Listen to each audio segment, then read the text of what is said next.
Hi everybody and welcome. Today I have Panasonic TX-50LXW704 TV and I'm going to show you how can you easily enable or disable energy saving.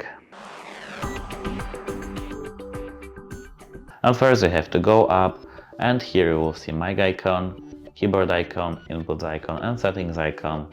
Of course you have to enable and go into settings. Here you have to go to device preferences and go down to energy saver. Here you can manage it by turning off display after never, and if you want to disable it you have to select never, and to enable bug you just have to select time. That's it, hope it helps you, goodbye!